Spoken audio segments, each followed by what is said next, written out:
The volatile, uncertain, complex, and ambiguous, known as VUCA world, has definitely made it hard to anticipate the challenges that will be facing businesses in the future.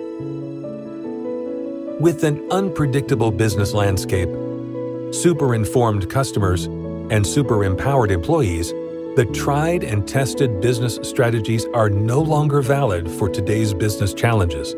The future holds challenges that are unprecedentedly different. They are known to be human challenges and so require a human-centric approach to be solved. Sustain Leadership Consultancy is a tailored solutions partner with its gaze turned toward the future. Through our SEEDS model, we focus on creating people-centric strategies that will have a lasting positive impact on the organization. We work with our clients to identify disruptive solutions to their challenges, design unique customer experiences, while creating engaging workplaces for their most valuable resource, their teams. The idea behind our approach is simple. We believe that the best and most successful businesses are both human-centered and long-sighted. After all, a business culture isn't defined by its products or services, but by the people who innovate, imagine, and create for its sake. As a networked organization, we draw upon and integrate talent of recognized leaders in their fields to customize the right team for the right project. Our portfolio of 50-plus consultants have been serving happy customers in the Middle East, Europe, and Africa for more than 15 years, working with major corporations, governmental and financial institutions, NGOs, as well as SMEs. Our promise to our clients: your teams will demonstrate stronger dynamics and will be aligned around a shared vision. Your leaders will elicit entrepreneurial activity and create a culture conducive to innovation. Your organization will achieve its aspirational strategic goals and build lasting capabilities for sustainable transformations. No matter what your industry, size, or vision, we work closely with you to help you sustain your leadership and remain relevant in an ever-changing landscape. Get in touch with us and find out how you can reinvent your business model and transform into a human-centric, sustainable organization. Good evening, everyone, and welcome to Sustain Leadership webinar series and another webinar with another distinguished guest. So today, I'm really happy to welcome and host a friend, a very dear friend, a colleague, and someone I really look up to, Noha Hefny. Noha is the founder and CEO of People of Impact, which is a new enterprise, newly launched with a promising future. I really love the work they do in People of Impact. She's an award-winning leader. She's also an alumni of the UN, United Nations. She worked at PepsiCo, a McKinsey & Company, just to name a few. She's also co-author of a couple of publications, and obviously she is a global speaker. That's why she's with us today. She's also co-founder of She is Arab and a founding member of Women Heart to Heart. And Noha is here today to talk to us about a topic that is spoken about so much, but we're talking about it with her because I personally know that she has a different perspective. So resilience is almost like a buzzword, and it's been spoken about so much, especially lately. But Noha, I know that the way you look at it is completely different. So I would love to hear from you, and I know that the participants will benefit from what is resilience and why do we link it to times of change, and how can we really learn to cultivate resilience, especially in the times that we are living in today. Over to you. And thank you for being with us. Thank you so much, Hanane, for hosting me today at Sustain Leadership. It's a pleasure and it's an honor to be here to shed light on resilience. It couldn't be more timely for this particular topic. And I wanted to start by setting the context, of why resilience is important. And on this note, I really want to talk about the VUCA world. So VUCA stands for volatility, uncertainty, complexity, and ambiguity. And really, the world has been marked as VUCA for many, many years before the current pandemic. And, organizations and people have had to be, more agile, develop more clarity and understanding of the external environment, and develop vision, in order to navigate this very complex environment. But more than ever, it has been very difficult to forecast the future in this uncertainty. It has been, a difficult mission to plan for 5 and 10 years. And now, most organizational planning, or even I will talk also about individuals, has been, done on a much shorter time frame. So again, in the VUCA context, when there's so much uncertainty, it is very important to turn the V of volatility into vision, the U of uncertainty into understanding, the C for complexity into clarity, and the A for ambiguity into agility. And while this is a model called the VUCA Prime model, and it's used in an organizational context, I think it's very relevant for each and every single one of us. So, for instance, I think that today in COVID-19, we look around us and we are in the midst of a new reality. Things are uncertain. People are losing their jobs. Careers, even if you're still in a job, you're feeling insecure about what might happen tomorrow. Organizations are changing the way that they work. We are seeing, an unprecedented event in front of our eyes, limiting our freedom of movement, changing the way we work, the way we connect with others. And again, in this time, there's a lot of anxiety, there is a lot of fear around what is next for us. And if we've been impacted in any way, whether it's our health or our career, or in any other way, by developing maybe some of us anxiety or being overwhelmed, it is very important to look at how we're going to navigate this and how we can be resilient in this time of change. So on this note, I wanted to talk about, really a couple of things that are critically important when we talk about change. Why is change difficult for people? One, we don't know what to expect, so it makes us conscious and fearful of what is going to come next. The second thing, is we don't really, we don't really understand, the impact and how long it takes. So for COVID-19, for example, I speak to a lot of people. Their biggest fear is like, how long is this pandemic going to last? How long are we going to live in this new context? But the reality is there's also an opportunity that comes in the midst of all these changes. There's an opportunity for us to work collectively as people, as countries, as societies, to create a new normal. And this is based on the collective intelligence of all. So today, more than ever, our choices will make a difference, not only for ourselves, but also for others. And the same again applies to organizations and leaders.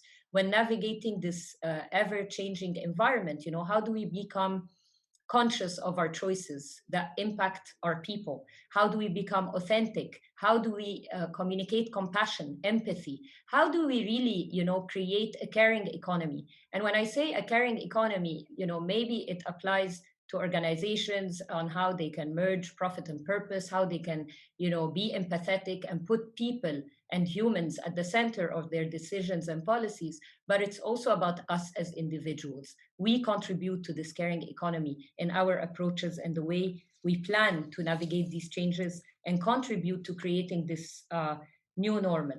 So the first point in how to build resilience, because a lot of people ask me, is resilience something that you build, or is it something that you are born with? And here what I want to say is, we need to identify, to build resilience, we need to identify what is in our control and what is not, because again, there is often we tend to exhaust ourselves, in things that are beyond our control. So for example, what is really inside our control? What's inside our control is our attitude, it's our actions, it's our words, the skills that we choose to develop for the futures. Whether we use helpful resources to grow ourselves and to grow others, self-care and work-life balance, how we take care of our body, our mind, our soul, and we continue to grow in the midst of this change. Influencing other people. So if we are leaders, if we have teams, how we take care of them. But outside of our control are things like COVID-19, the effects that it has on the global economy, the ups and downs that countries are navigating, the burden on the healthcare system, the people who are dying. All of this is beyond our control. So in order to build resilience, we need to really think, stop and reflect, on what is really in our control and really focus on that. The second thing is adopting a growth mindset. So, again, how do we grow and learn from the experiences that we are navigating? This, as much as it is going to take a toll on us, it's going to stress us out. There is an opportunity for growth. There is an opportunity for learning. And how do we leverage that? How do we also leverage the technology in growing our skills to build for the future?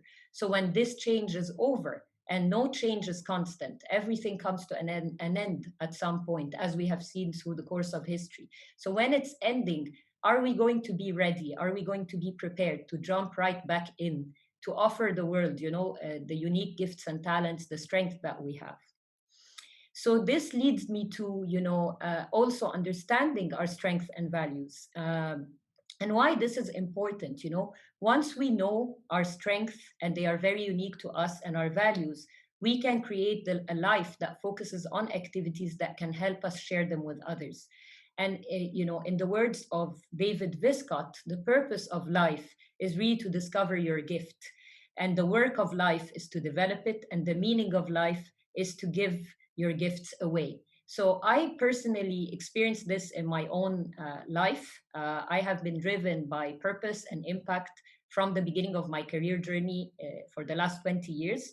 And throughout this time, I have been driven by social impact. So wherever I was, whether it was in the international development field working with the UN, or whether I was working in corporations like PepsiCo or McKinsey, or whether I was a social entrepreneur, my focus was always on impact, was always on adding value. How do you contribute? And that gives you intrinsic motivation. And it gives you also an edge wherever you are, because people connect with you on the basis of your authentic truth and your purpose. So again, it gives a big meaning to your life. So I encourage everyone to be looking at purpose as central to perseverance and resilience.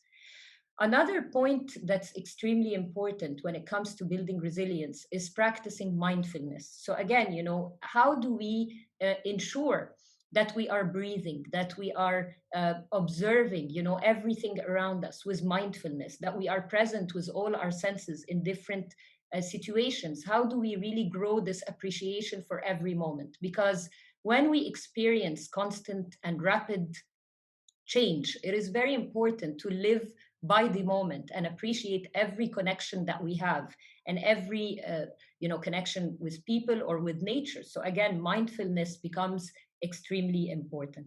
And last but not least, I want to talk about taking the time to reflect.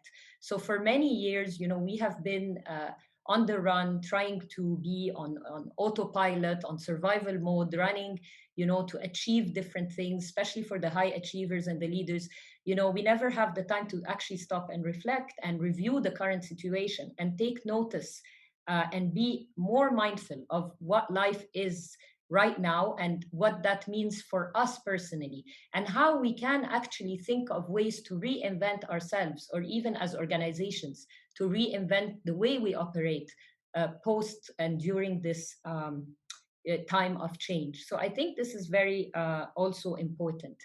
And in terms of our mental health, I want to talk about distinguishing between creative tension and real stress. So here, a lot of people continuously say, I'm stressed and I'm experiencing stress. It's true that we all sometimes are overwhelmed, etc.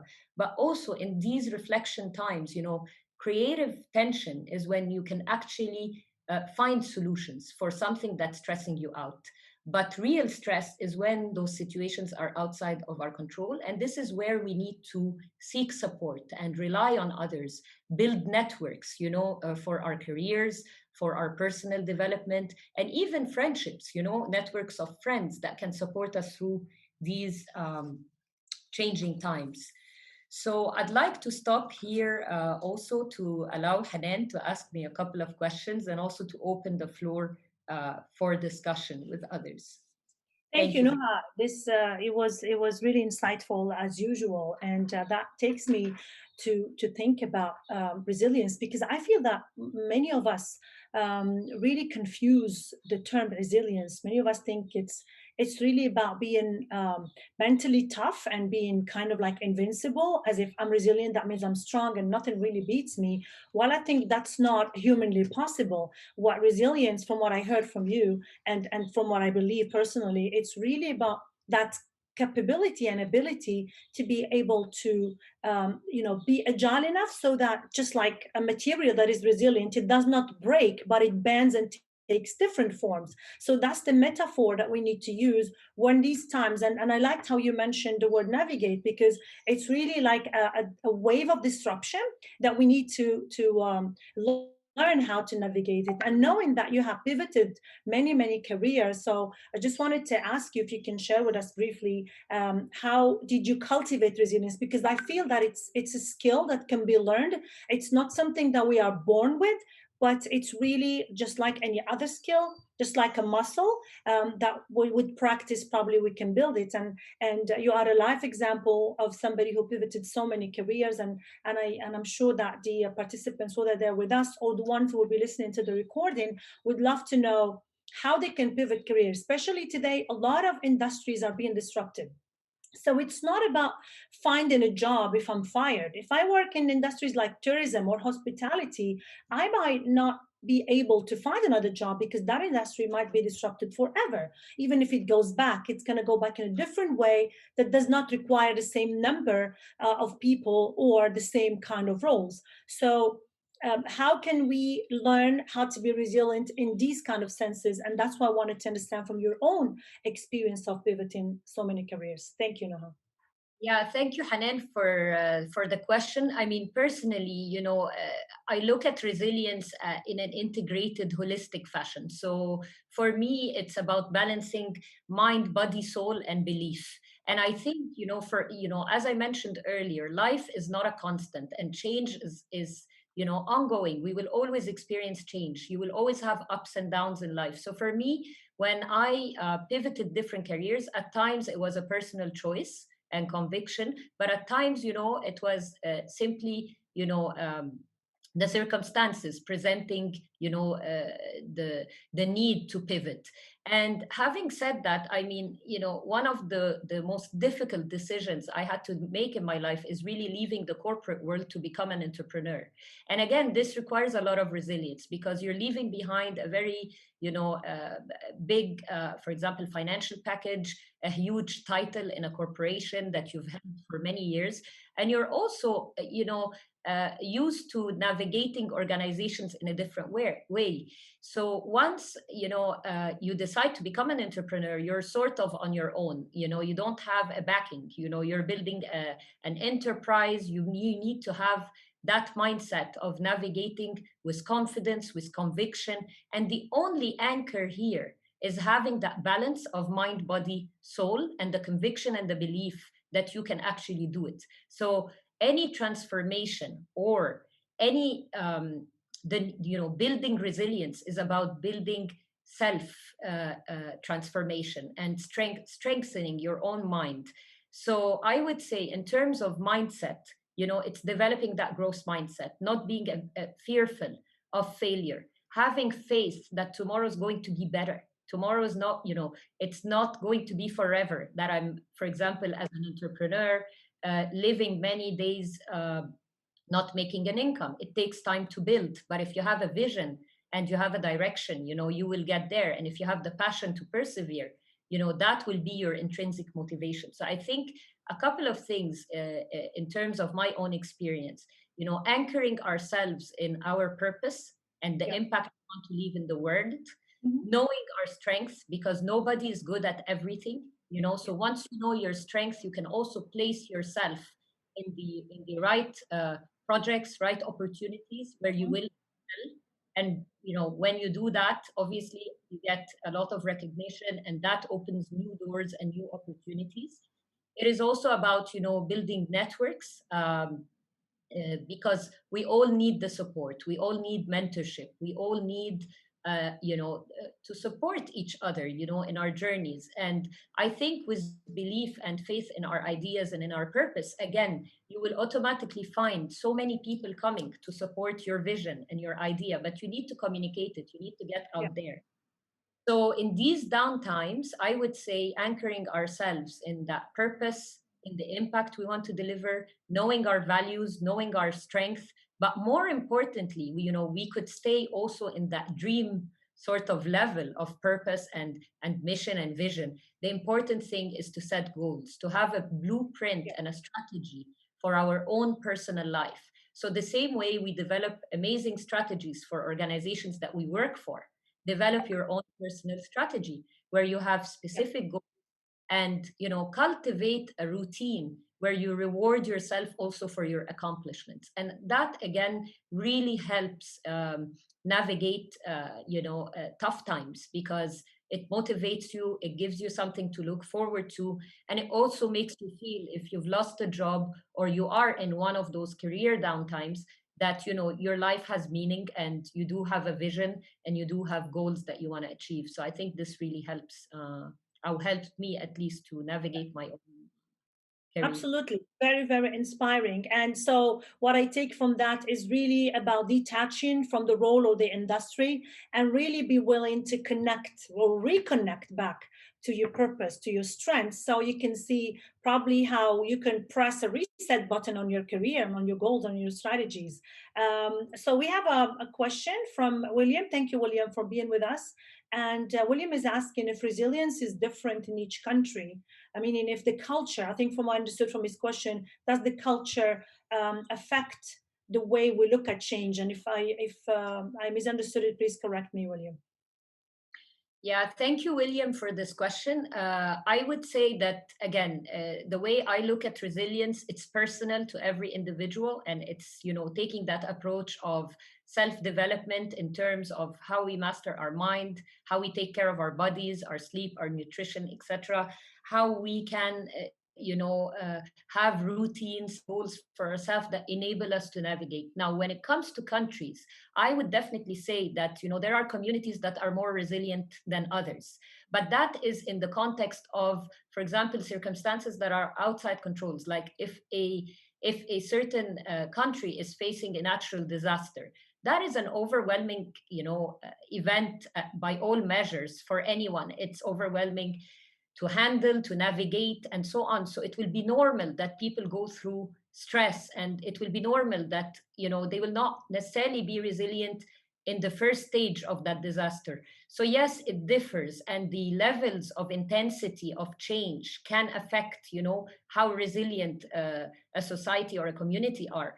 There is also another aspect here, in countries that are developing, where there is lack of infrastructure, lack of facilities, lack of care, definitely that change will have a much more significant impact. And therefore, people actually, interestingly, in those countries may be more resilient than others, because, they kind of have to find solutions from the grassroots to navigate that, very difficult environment.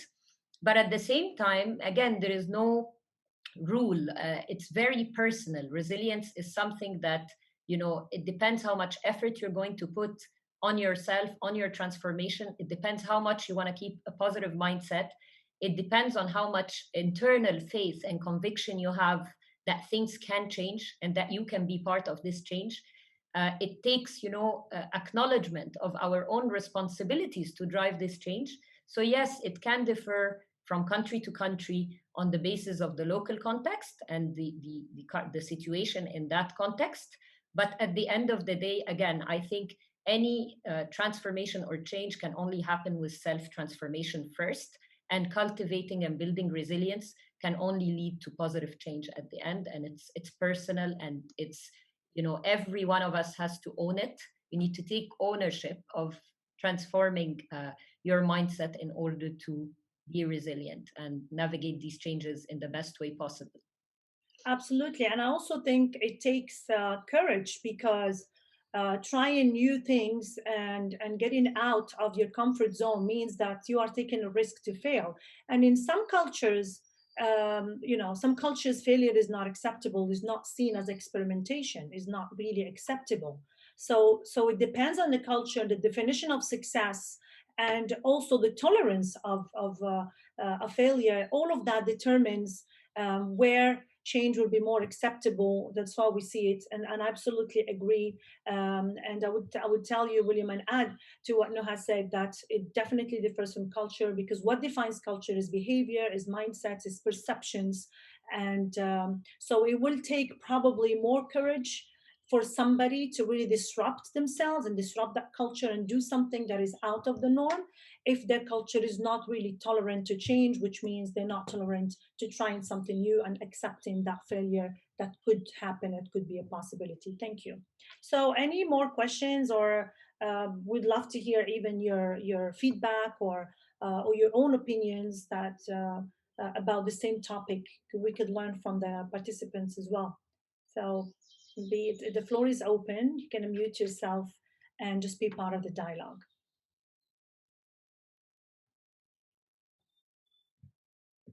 Okay. Still have a few minutes. I will be happy to take any questions or comments. Or even, how did you cultivate resilience, if you have? Yes, I think someone wants to speak. Yes, I have a question. Great. Hi, Mahmoud. Hi. Thank you for the webinar, by the way, really. Actually, my question is like, for example, if a company or a workshop needs to assess someone's individual skills, they go to the Berkman assessment or the leadership culture survey assessment. Does that apply as well to resilience? For example, if someone wants to assess the resilience skills that someone possess, are there some specific assessments for this skill? You want to take that, Hanane, or shall I? No, go ahead, please. No, I can add. Sure. Okay, so I'm not really sure if there are assessments specific to resilience, but I know for sure that in recent years and even before the pandemic, that organizations and particularly large multinationals were, evaluating people on their level of how much they embrace change. So, for instance, it would be a combination of leadership assessments, personality assessments that could give, results as such. So I don't know if that answers your question, but definitely it is a measure that's being, considered. But I haven't heard of any specific assessment on resilience particularly. Because at the end of the day, resilience starts from taking that decision to wanting to have a growth mindset, which means trying new things, which means not resisting the change, not being stuck to this is what I've been doing, this is the role that I excel at, and this is the industry that I've been working at, and I don't think I can succeed at anything else. So resilience starts by accepting. That's why I wanted to make the difference, that it is not really about being invincible or being really strong or being like a rock solid that nothing really touches you, but it's really about acknowledging that yes, these are adverse times, and I need to start thinking differently, and I need to focus on what I can control, not on listening to the news. And I think Noha talked a lot about that. So it's really about saying, okay, now this is what's happening. I am going through tough times. We are going through tough times. I mean, we don't want to keep saying, oh, we want to be optimistic, we want to be positive, but being positive does not mean that we're not realistic. So it starts from acknowledging that we are going through adversity. There is a big wave that's coming. I can see it. It's like being in an ocean and seeing that it was calm, but there is a wave. And for that wave, I cannot just be there and swim in a calm way. I have to be ready to surf, which means I have to learn how to surf, and identifying what you need to develop. Because resilience, this is how it is really described, is really about finding out what I need to change, what I need to develop so that I can remain relevant in these changing times. This is how I would summarize it, and I hope that answers your question. And I think also, Hanane, to add a little bit here on, the role of the leader and how, leaders are being evaluated really. in times of change. One, is like how much a leader is communicating a clear vision or priorities for their team. How much, at a time like the one we're in, are they being people centric? Are they being compassionate? Are they acting with empathy? It's very important, again, for leaders and organizations to communicate the impact of the work that they want to see, particularly in changing time. Communicate the goals and priorities, clarify the roles of their team, ensure that people understand what are the targeted behaviors that are expected of them in these times. Because again, everybody, at the beginning of a crisis is unclear, where are we going, where are we headed? And it is the role of that leader to set that vision, to act as a role model, to maintain a positive mindset, because also, nobody wants to work for leaders who do not see, an optimistic future, or do not see a positive, more optimism for the future. So again, in terms of leadership, it is important to have authenticity, to gather people around vision, to be very clear on priorities, to ensure transparency in communicating information to their teams, so nobody is anxious out of not having a clear picture of where the organization is going. And even in communicating restructuring or changes, ensuring that this information is passed in a timely manner, and that all of these transformations are executed in a human-centric and empathetic way in every sense, guaranteeing the rights of all in the best possible way.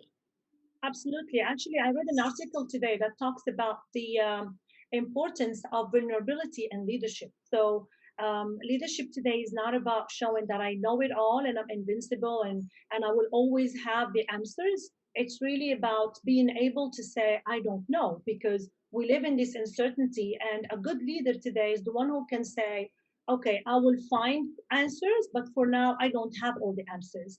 And having that courage to show that I'm vulnerable, rather than hiding and just telling people everything's going to be okay. That's no longer acceptable in today's world. It's not about the authority. It's not about feeling really ashamed that you don't have all the answers just because you are the leader. But it's really about having that empathy, but also having that humility to be vulnerable and say, listen, I'm doing my best to get the solutions. I'm doing my best to find the information, but I don't know what I don't know. And this is what we know today, and the future is uncertain. It will create respect.